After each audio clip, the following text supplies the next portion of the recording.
Muito bom dia, está começando mais uma aula aqui de Biologia dos nonos anos com a professora Luciane.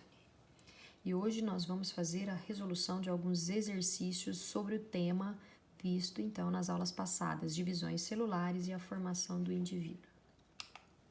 Peguem então as apostilas na página 357, vamos começar com a questão invertida, formulando então perguntinhas para esta resposta. Vamos lá, letra A. Ocorre em duas etapas. Na primeira, são formadas duas células que permanecem diploides. Em seguida, na segunda etapa, as células novamente se dividem em duas, de modo que na finalização tenhamos 4 células formadas, como nós conseguimos visualizar aqui. Nesse caso, ocorre a redução do número de cromossomos pela metade, originando células haploides, ou seja, com metade do número de cromossomos comparados então à célula mãe. Pela perguntinha, então, ficaria como? Como ocorre a meiose para a formação de células gaméticas ou haploides? Tá? Ocorre em duas etapas. Primeiro, elas na primeira fase, na meiose 1, elas continuam diploides. Depois elas vão se subdividir aí em 4 para a formação então de 4 células haploides ou N. Na letra B vamos formular então mais uma perguntinha.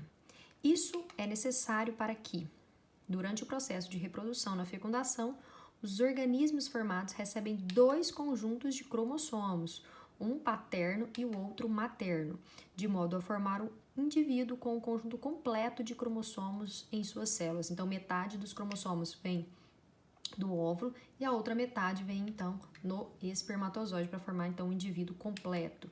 Perguntinha: por que é necessário que o número de cromossomos na meiose seja reduzido à metade na formação dos gametas, para que com a união então dos cromossomos, a metade dos cromossomos em cada um deles, nós teremos então um indivíduo diploide, a célula ovo ou zigoto.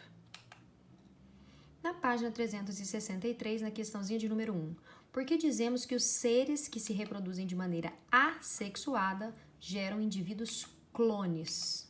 Então, relembrando, nós temos aqui um ser unicelular, por exemplo, a bactéria, e ela vai duplicar o seu material genético, formando então 2 células idênticas. Então, esse tipo sem troca de material genético é um tipo de reprodução chamado de assexuada. E clone, por quê? Porque não há troca de material genético entre 2 indivíduos. É somente um progenitor, tá ele aqui, e o seu material genético vai ser idêntico aos seus descendentes. Então, eles serão geneticamente idênticos, não há troca de material genético. Exercício número 2, na página 363. Diz: sobre os processos de reprodução celular e a formação de novas células, faça a soma das afirmativas corretas. Então, vamos ver. Frase número 1. Os gametas são células haploides, metade do número de cromossomos, utilizados na reprodução, que apresentam apenas um conjunto de cromossomos, ou seja, a metade dos cromossomos de uma célula diploide, verdadeiro. Então, por enquanto, eu vou somar número 1. Frase número 2. A mitose é um tipo de divisão celular usado para repor tecidos em organismos pluricelulares e como forma de reprodução assexuada em indivíduos unicelulares, ou seja, os indivíduos que são produzidos são geneticamente idênticos para reposição de tecidos ou então de bactérias se reproduzindo. Portanto, número 2, verdadeiro. Somatório, por enquanto, 3. Frase de número 4. Crossing over é um fenômeno que proporciona maior variabilidade entre as células e ocorre nas divisões por mitose e por meiose. Onde está o erro? Não se acontece, então, crossing over na mitose, somente acontece na meiose. Lembrando, crossing over é quando nós temos, então, a troca aqui, né, parte do material genético, então, de um cromossomo com outro. Ou seja, aqui na meiose vai haver produção de 4 células haploides, cada uma diferente entre si, diferente da célula mãe também. Então, esse crossing over é essa permutação aí, onde nós teremos, então, parte do material genético nesse e vice-versa. Então, não acontece na mitose, somente na meiose. Frase de número 8. A meiose produz gametas, que serão unidos na fecundação, formando o que nós chamamos, então, de zigoto, essa primeira célula, a qual, por sua vez, entrará em divisões do tipo mitose, ou seja, uma célula produz 2, 4, para formar, então, um novo indivíduo. Então, após a fecundação, tá aqui os 2 gametas, vai haver a formação da célula ovo ou zigoto, vai passar por mitose, vai formar o feto que forma um indivíduo adulto. Portanto, frase número 8 correta. Somando 8, 2 e 11, nós temos aqui na somatória para vocês preencherem no quadrinho 11. Exercício 3, na página 363. A embriologia estuda o desenvolvimento embrionário de cordados e vertebrados, o qual ocorre em 3 etapas, formando 4 estruturas. Cite quais são essas fases, essas etapas, e as suas estruturas que correspondem a cada fase, que são as 4. Então vamos lá, vamos relembrar então as fases e a formação das estruturas. A primeira fase nós chamamos de segmentação ou clivagem, e vai estar uma célula, que é a célula ovo ou zigoto, após a fecundação, produz 2, 4 e assim vai aumentando em quantidade de células que nós chamamos de blastômeros. Quando chega a 32 blastômeros, célulazinhas, nós chamamos de mórula, então coloca um nominho aí. E quando chega a 64 célulazinhas, 64 blastômeros, nós chamamos então de blástula. Essa é a primeira etapa do desenvolvimento embrionário. A segunda etapa continua aumentando então a quantidade de células e o tamanho das células também vai aumentando.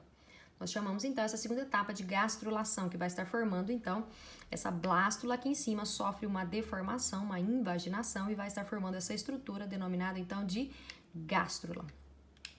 Terceira e última etapa, denominada de organogênese ou neurulação, que é essa gástrula aqui, ela passa por transformações até formar essa última estrutura do desenvolvimento embrionário, chamado de neurula, ok? Então, as 3 fases, segmentação, gastrulação e neurulação, formando as 4 estruturas, mórula, blástula, gástrula e neurula.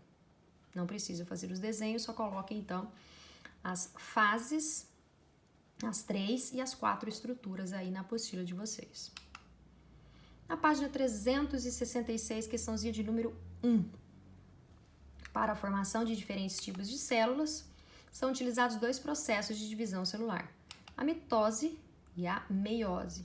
Sobre esse assunto, assinale as afirmativas a seguir com V para as alternativas verdadeiras e F para as alternativas falsas. Letra A.